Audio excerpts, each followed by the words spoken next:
Tahukah kamu bahwa 95% dari siapa diri kita saat berusia 35 tahun sebenarnya hanyalah kumpulan kebiasaan? Pola pikir yang tertanam, reaksi emosional otomatis, sikap yang terbentuk bertahun-tahun, keyakinan yang tak pernah ditinjau ulang, semua itu berjalan seperti program dalam komputer. Artinya, kita bisa saja dengan sadar berkata, saya ingin sehat, saya ingin bahagia, saya ingin bebas.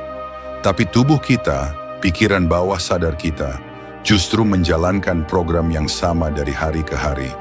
Setiap pagi kita bangun, mengambil ponsel, membuka WhatsApp, melihat pesan, mengecek email, Facebook, Instagram, berita, semuanya memberi rasa terhubung dengan dunia yang kita kenal.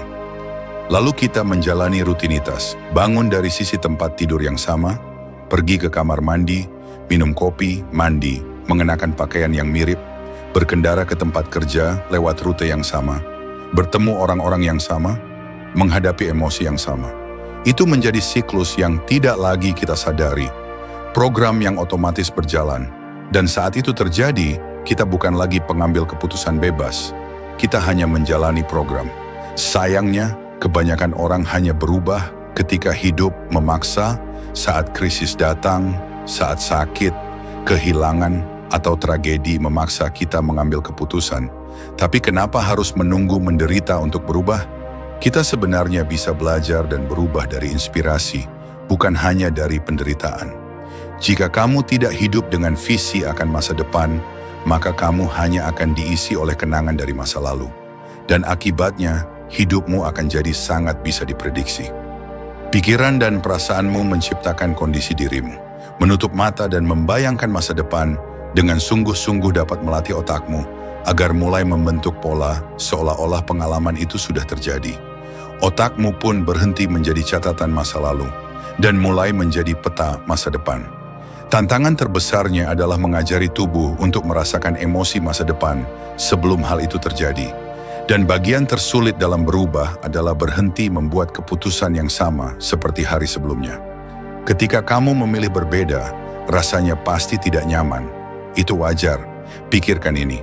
Kita memikirkan 60.000 hingga 70.000 pikiran setiap hari.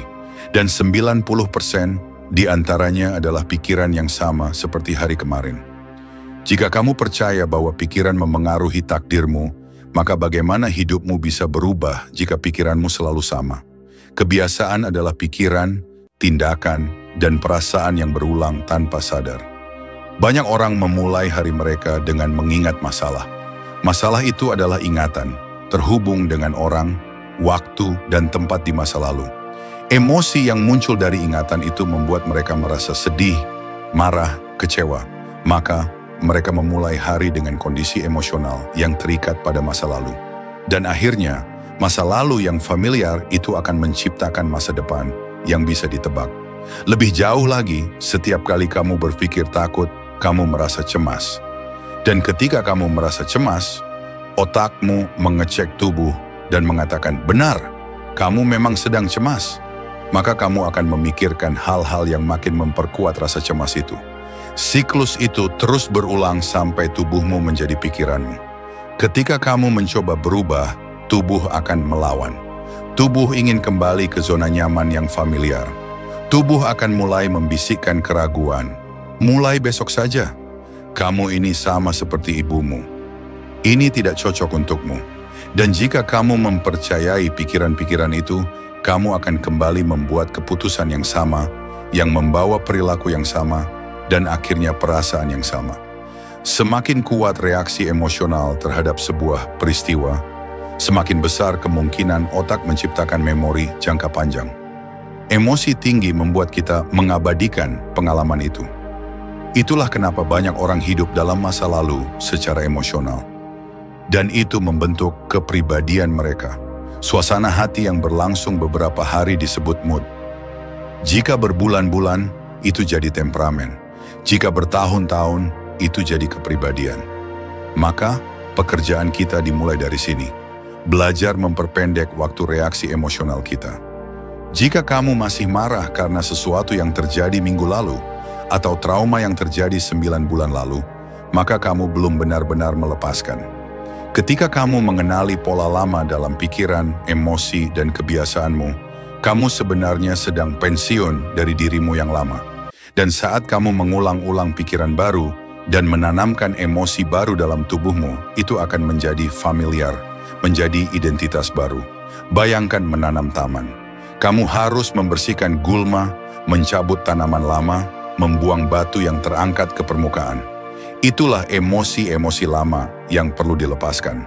Lalu tanahnya, dalam hal ini pikiran dan tubuhmu, harus disiapkan untuk menanam benih baru. Kita belajar paling banyak tentang diri sendiri justru saat berada di situasi tidak nyaman. Semua makhluk hidup di alam dapat menoleransi stres jangka pendek. Seekor rusa bisa dikejar oleh coyote, melarikan diri, lalu kembali makan rumput. Stres selesai dan tubuhnya kembali normal. Namun bagi manusia yang menjadi pemangsa bukan binatang di luar sana, melainkan bisa jadi rekan kerja di meja sebelah yang tiap hari menekan tombol emosional kita. Kita bisa memicu stres hanya dengan pikiran. Itu kelebihan sekaligus kelemahan manusia. Tapi ini juga kabar baik. Jika pikiran bisa membuat kita sakit, maka pikiran juga bisa menyembuhkan. Dan jawabannya adalah, ya, pikiran bisa membuatmu sembuh. Pikiran bisa mengubah hidupmu. Tapi itu dimulai dari satu hal, berhenti menjadi dirimu yang lama dan mulai menanam dirimu yang baru. Sebagian besar dari kita hidup di bawah kendali kebiasaan lama, pikiran, emosi, dan reaksi otomatis yang terus berulang tanpa kita sadari. Kita ingin berubah tapi tubuh dan pikiran kita terprogram untuk tetap sama.